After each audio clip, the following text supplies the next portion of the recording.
Alright, hey there, it's Ken, the Cherry Gardener.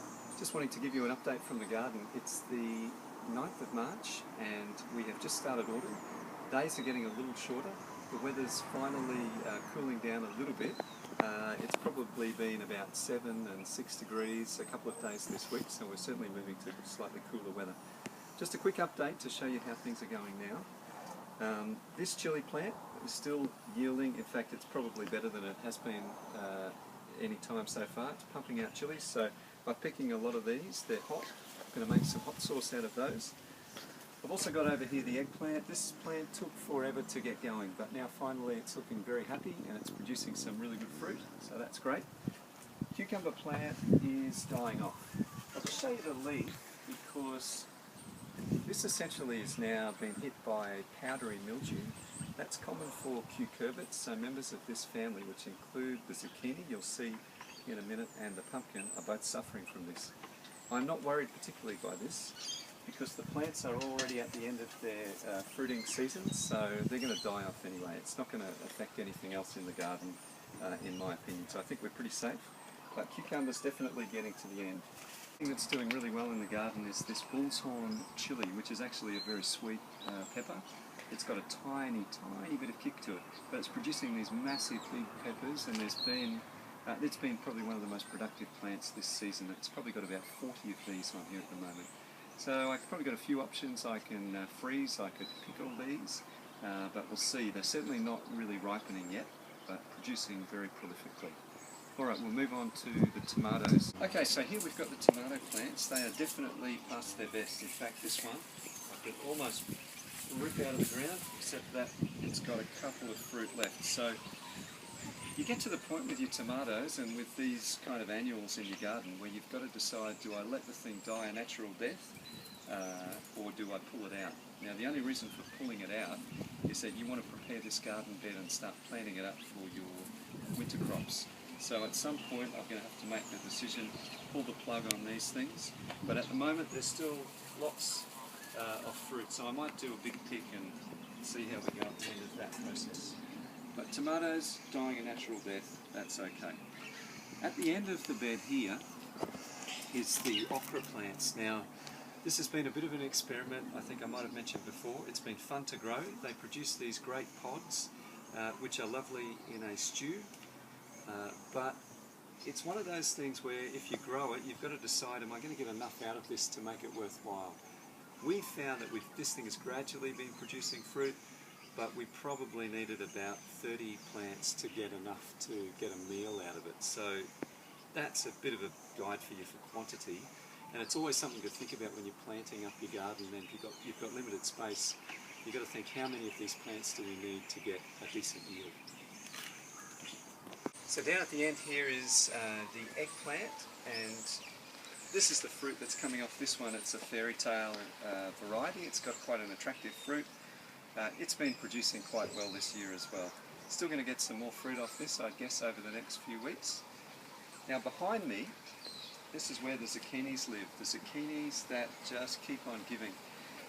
These have produced so many fruit, I've never seen anything quite like it. The leaves, as I mentioned before with the cucumber, are suffering from the powdery mildew.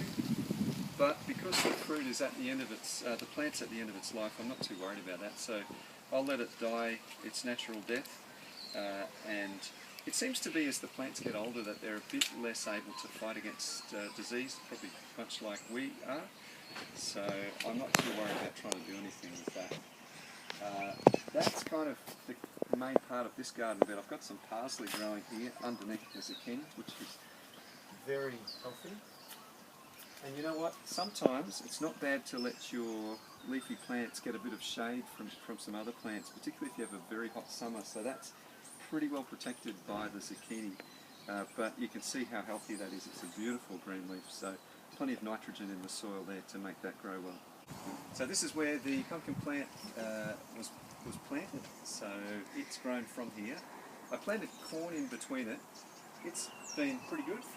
How do you know when your corn's ready? Well, the suggestion is you peel back the cob, you have a look, and if you can see from there, but I'll pick this one because it's not a massive cob. It's got some insects on it. but you can see absolutely it's ripe. So that one's ready to throw into the to the pot. We'll cook up some corn later on to eat. I'm not sure that corn is the most worthwhile thing to plant.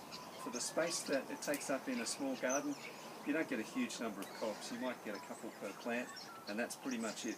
So I don't know, it's one of those things you've got to think, do I get enough out of this to make it worth planting? Cherry tomatoes are in here, and they seem to be really hitting their stride now.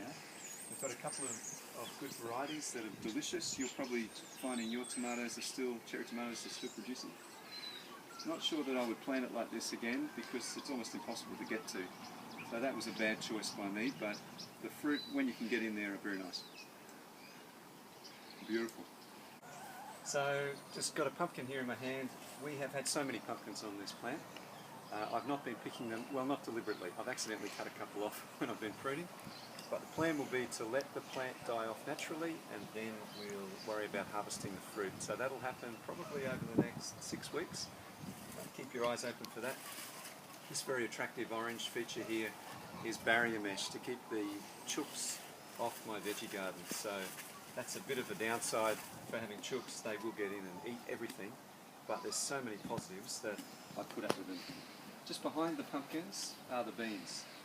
This variety is called Kentucky Wonder. I grew this from seed. So if you're wondering about growing beans from seed, I think it's cheaper usually to grow a lot of things from seed than to buy seedlings. You get better bang for your buck.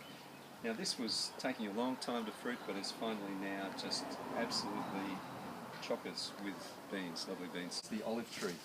Now the olives are not yet ready, but you can see the size of them, they are fully grown. So these olives will be hopefully darkening soon.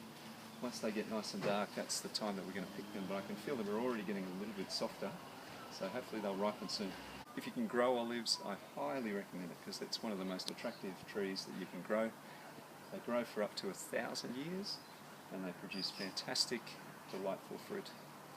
And that is it from the garden for March the 9th. Hope you're doing well and enjoying your gardening. See you next time.